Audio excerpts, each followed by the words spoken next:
Creation Lodge is about finding the elders and the people that have the creation stories of Indigenous people, which takes us back to the beginning of time when the Creator created man and created everything else.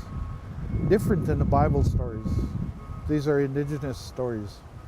And they're very different with a lot of linguistic groups. So those stories are different.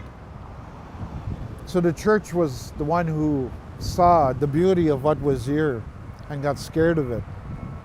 And so they decided to minimize that, destroy it, not recognize it. There was never any treaty made between the spiritual people. It was between the politics, those kind of things, but not with the spiritual people. And I think we still need to get one.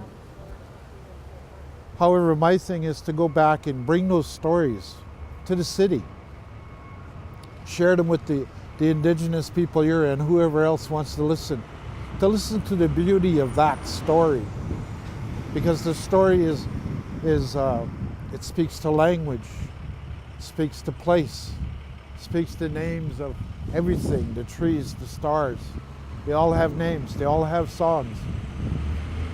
So I'm bringing that to the city in a live human being so they can share that with people. So I needed places to do that. I'm looking for a place. I talked to Knox Metropolitan Church. I said, I need space. Can you give me some space? And they said, well, it's a church. Won't they be scared to come? No, it's okay. You know, we're still looking for a permanent space, but we don't have that. And the church gave us space, allowed us to have our elders there. We had to argue with them a little bit about smudging and different things that are part of protocol of these stories. We actually ended up at the museum, not the museum, but the library, and they gave us really good space, because library is like that, but it's a different kind of collection of stories, and they're all in books. Ours is coming in a form of a person. So I see that kind of openness. You know, there's the public library is wanting to help us host these kind of events. A lot of meetings with the churches, they're prepared to help us out. We've got to be careful about smudging and stuff like that. We can't do things on Sundays because they have their service on Sundays. So there's a willingness to help with what we're trying to do. I guess what they talk about is in the calls to action is that every form of government should have ethical space and ethical space being places where those elders can talk and share, because they're a living resource, and we need to start training people to take those stories. Right now the city people are lost because they don't have those stories. The homeless people, you know, I spend a lot of time downtown with the homeless people. Their big concern is what's happening today. Can I get fed today? Not too much about tomorrow. So how do I get to them every day, you know, to make sure they listen to the stories or come to the stories?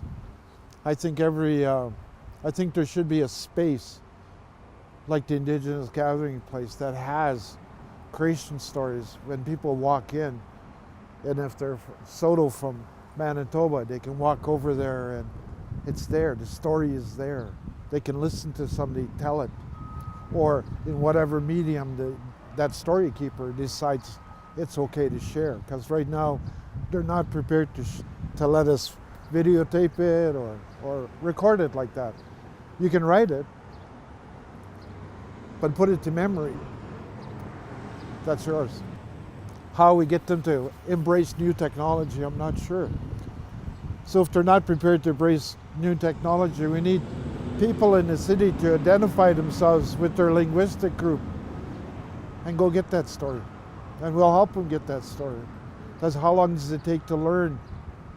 It'll take a lifetime. But when we were in our old communities, kids were raised with that possibility of being that story keeper. They're not here. They're raised with something else, to be a doctor or a philosopher. But what about the story keepers, the ones who keep it all together for the people so that they can remember and be alive in the future and be proud of who they are?